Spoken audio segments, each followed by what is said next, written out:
Quand traduire littéralement et quand ne pas traduire littéralement? Voilà une question qu'on m'a beaucoup posée récemment et c'est normal. J'ai publié une vidéo où je partageais des expressions à ne pas traduire littéralement du français en anglais parce que en anglais, c'est carrément autre chose qu'on dit. Mais peu de temps après, il y avait une autre vidéo où on parlait d'expressions qu'on peut traduire littéralement. C'est-à-dire en français et en anglais, c'est la même chose. Donc, quand est-ce qu'on veut traduire littéralement? Quand est-ce qu'il ne faut pas traduire littéralement? Voilà la question qu'on m'a beaucoup posée récemment et d'ailleurs me pose souvent cette question et dans cette vidéo, je vais y répondre. Pour ceux qui ne me connaissent pas, moi c'est Coach Jean-Baptiste de l'anglais rapidement, le centre de formation où nous vous aidons à apprendre l'anglais rapidement. Ok, la réponse à cette question est beaucoup plus simple qu'elle n'y paraît.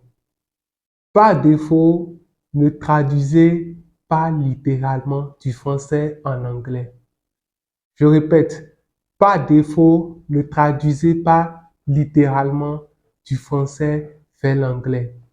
Donc, à chaque fois que vous allez vouloir parler l'anglais et que peut-être vous ne savez pas comment dire quelque chose en anglais, au lieu de chercher à traduire littéralement, posez-vous cette question. Qu'est-ce qu'un anglophone aurait dit dans ce cas? Je vous donne un exemple tout bête. Je veux dire que les actions sont plus importantes que les paroles. Mais je ne sais pas comment le dire en anglais.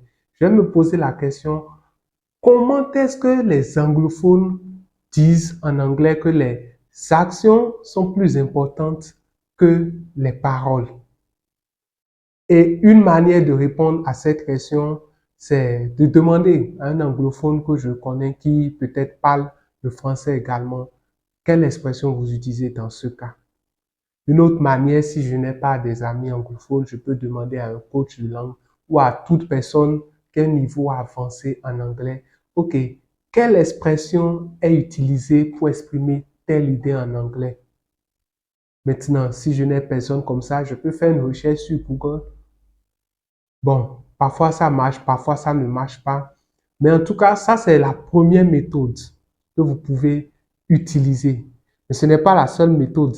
L'autre méthode que vous pouvez utiliser vous permettra en fait de savoir avant même d'avoir besoin d'utiliser l'expression ce que les anglophones disent.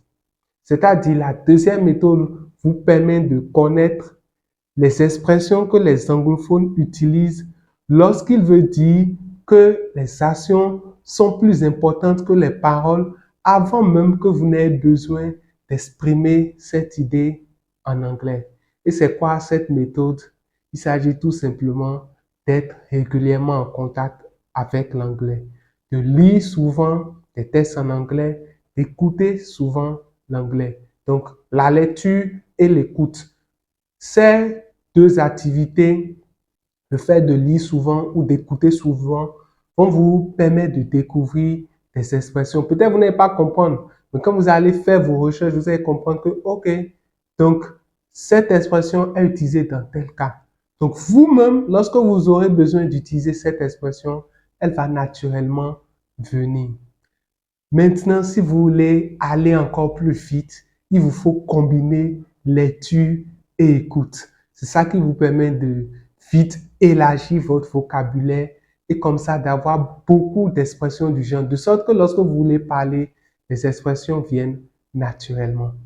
Et j'ai fait une vidéo où j'explique en détail comment améliorer votre écoute. Et comme vous le verrez en suivant la vidéo, j'explique à la fois comment écouter et lire en anglais pour pouvoir vite progresser. Vous pouvez suivre la vidéo en cliquant ici et à très vite. Bye.